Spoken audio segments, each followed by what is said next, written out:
अभिनव समझ नहीं पा रहा था कि तस्वीर में जिस शख्स ने डी अक्षर की रिंग पहनी थी वो कौन था। उसने अपने दिमाग पर काफी जोर भी दिया, लेकिन वो तब भी नाकाम रहा। उससे बस फोटो में वो रिंग उसकी ही टी अक्षर की रिंग से मेल खाती दिख रही थी।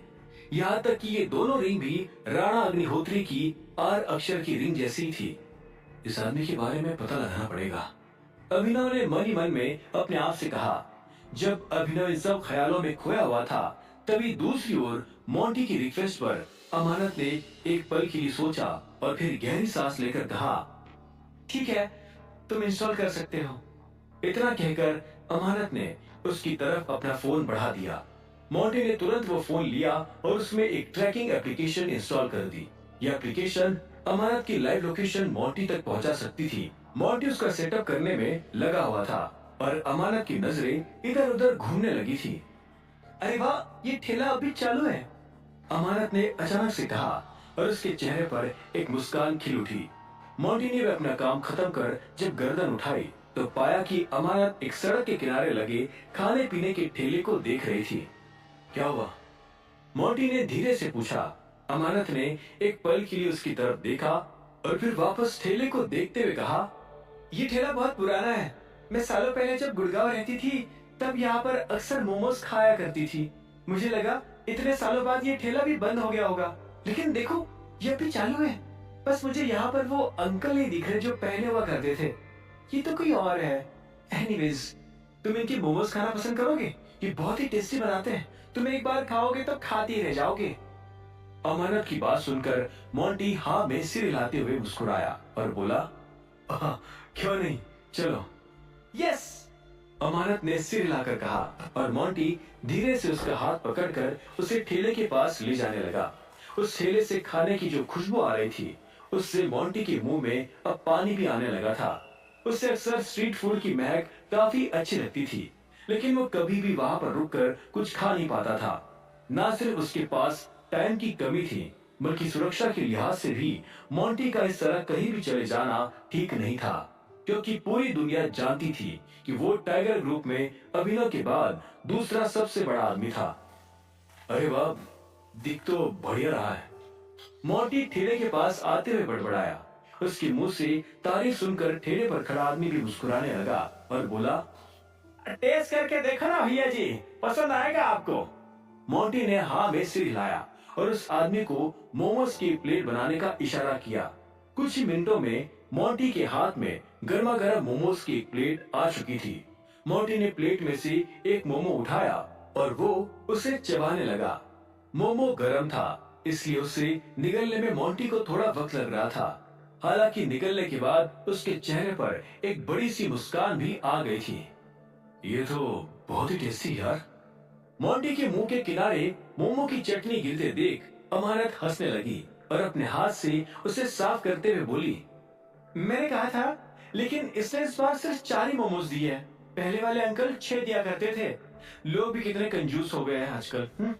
अमानत ने फुसफुसाते हुए अपनी बात खत्म की। मोंटी उसकी शिकायत सुनकर मुस्कुराया और फिर दुकानदार की तरफ देखकर बोला, भैया 2 प्लेट और लगा दो। ठीक है सर, ठेले पर खड़े आदमी ने कहा और वो तुरंत 2 प्लेट्स तैयार करने में जुट गया।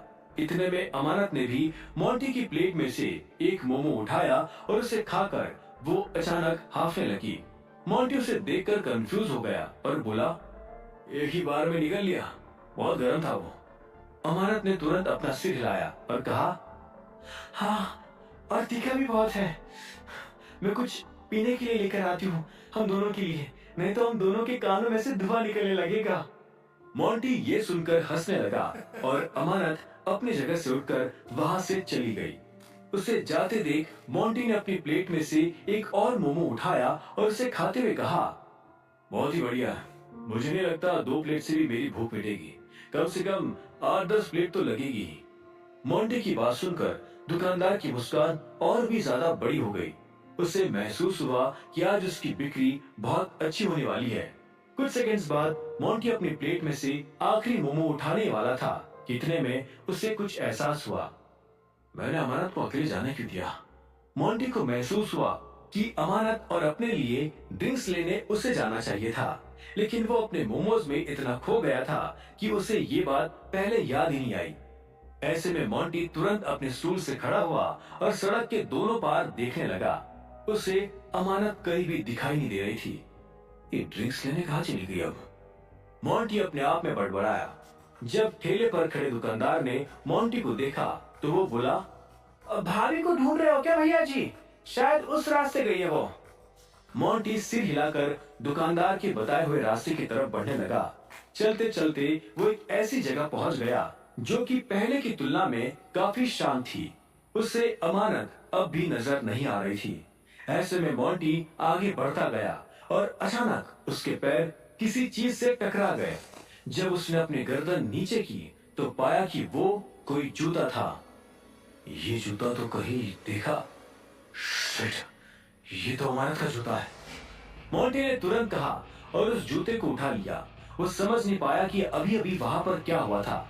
अमानत का पहना हुआ एक जूता एक सुनसान इलाके में रोड के बीच पड़ा था। इस नजारे का मोंटी सिर्फ एक ही मतलब निकाल पाया और बोला, लगता है वो किडनैप हो गई। मेरी अमानत किडनैप हो गई। मोंटी के हिसाब से अमानत ने अपने किडनैपर से लड़ने की कोशिश की होगी और ऐसे उसका एक जूता निकलकर नीचे गिर गया होगा। हालांकि अब जो हो गया उसकी कयास ना लगाकर मोंटी को यह सोचना था कि वो अमानत को कैसे बचाए। इस वक्त अचानक मोंटी के करीब से एक गाड़ी काफी तेजी से गुजरी। मोंटी ने उस गाड़ी को एक पल के लिए जाते देखा और उसे एहसास हो गया। वो समझ गया कि अमानत वाकई में किडनैप हो चुकी थी और वो हो ना हो उस गाड़ी में ही थी।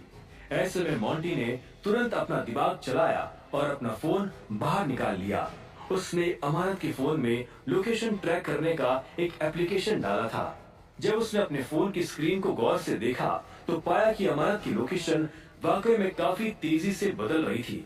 इस आखिरी सबूत ने मोंटी को पूरा यकीन दिला दिया था कि अमानत वाकई में अगवा हो चुकी थी। हालांकि लोकेशन की मदद से वो अमानत तक पहुंच सकता था और उसे बचा भी सकता था। लेकिन अगर किडनैपर्स को इस ट्रैकिंग का पता चल गया तो वो लोग कहीं अमानत का फोन बाहर न फेंक दे। मोंटी ने अपने आप से कहा। चिंता में उसके माथे पर बल पड़ने लगा था। उसे तुरंत अमानत को ढूंढने निकलना था, नहीं तो उसकी लोकेशन बंद हो सकती थी। ऐसे में मोंटी दौड़ता हुआ वापस उस रेस्टोरेंट पर पहुंच गया जहां उसने और अमानत ने साथ में डिनर किया था। वो पार्किंग लॉट में अपनी गाड़ी तक पहुंचा और गाड़ी में बैठते ही उसने पाया कि अमानत का फोन अब किसी दूसरी सड़क पर था। लेकिन अमानत को किडनैप किसने किया होगा? कहीं वो अर्जुन ही तो नहीं? कहीं वो मुझे पहचान तो नहीं गया और अब उसी बात का बदला ले रहा है? मोंटी ने अपने आप से कहा और फिर पाया कि अमानत की लोकेशन फिलहाल दिग्पाल के घर की तरफ नहीं बढ़ रही थी। उसका रास्ता कुछ और ही था। ऐसे में मोंटी का दिमाग और भी ज्यादा खराब हो गया। अगर अमानत को वाकई अर्जुन ने किडनैप करवाया था तो मोंटी भी अपनी गलती सुधारने में कोई कसर नहीं छोड़ने वाला था। अगर अमानत का बाल भी बांका हो जाता तो मोंटी अर्जुन और उसके सभी आदमियों की खाल उधेड़ कर रख देता। एक्सीलरेटर पर पूरा जोर देकर मोंटी अमानत की लोकेशन की तरफ निकल चुका था। उसे इस बात की भी चिंता थी कि किंग ऑफ द वर्ल्ड का अनाउंसमेंट का दिन भी कल ही था। ऐसे में अचानक से अमानत का किडनैप हो जाना मोंटी के लिए बहुत बड़ी मुसीबत थी। वो समझ नहीं पा रहा था कि अनाउंसमेंट के ठीक एक दिन पहले अर्जुन और दिग्पाल अमानत को किडनैप करके क्या करना चाह रहे थे। आखिर उनकी ऐसी क्या प्लानिंग थी जो मोंटी के सिर के ऊपर से जा रही थी। अपने दिमाग की सभी नसों को जगाने के बाद भी मोंटी उनके इरादे नहीं समझ पाया। वो बस खुद को कोसे जा रहा था। उसने सपने में भी नहीं सोचा था कि अमानत उसकी आंखों से ओझल होकर पल भर में किडनैप भी हो। Subscribe my channel. Next episode 2 hours